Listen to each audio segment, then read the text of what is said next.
Hi everyone, my name is Mihret, and a lot of you have seen the discussion that I had with Cliff and Stuart Netchell at MIT on the issues of the Eucharist, on Scripture, on salvation, and on the early church. And I want to first start off by saying that I really deeply appreciate from my heart the support that I've been receiving from a lot of you, from Oriental Orthodox, Eastern Orthodox, Roman Catholics, High Church Protestants. All of you, a number of you, have sent your support and expressed your understanding of how important these topics are. And so I really do want to thank all of you from the bottom of your heart. And I hope that, you'll spread this to other people as well. And, I do want to kind of give some context. When I went to MIT to speak with Cliff, there was no agenda.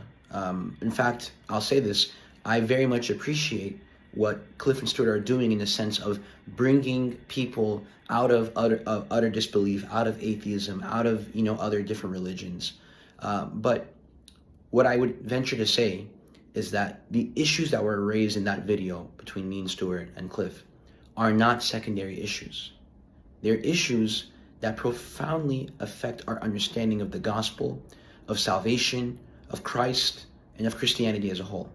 And so evangelism is good, but we need to direct people to the fullness of truth. It's not just about bringing people out of disbelief, but it's about bringing them into the perfection of belief, into the perfection of the fullness of truth, into that truth, that deposit of faith, which Christ himself entrusted to the apostles, because Christ himself says in the Gospels, I am the way, the truth, and the life. And, at the heart of the discussion, what I really, really wanted to kind of make my point about is that I myself know nothing. Cliff and Stuart, all of us were infallible. We're random people, that got up in 2025. So we should not trust our own interpretations. We are not infallible interpreters. So in order to understand Scripture, in order to understand Christianity, we need to go back to the first century, to the time of Christ and the apostles, to the time of the apostles' successors, their disciples, and see what they had to say about the Scriptures, how they interpreted Scripture. We need to look at the early church who in fact compiled the New Testament as we know it, and see what they had to say about these matters. We can't say that Scripture is infallible, but then dismiss the church that compiled and gave to us this canon of infallible books, of infallible texts. There is no such thing as a fallible list of infallible books. It's a logical contradiction. So rather than fall into pride, into rationalism and empiricism, rather we should humbly do our own research. And this is the plea that I'm extending to all of you that may be wrestling with the topics that I raised in that discussion. Put aside the ego, do the research.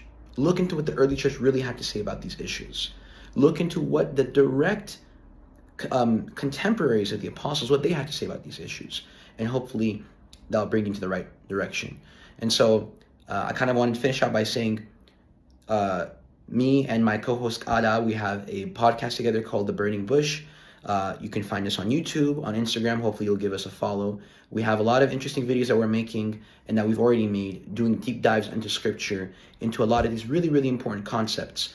We actually finished recently a series on worship. So if you're curious about understanding how worship functioned in the Bible and in the early church, make sure to check out our videos.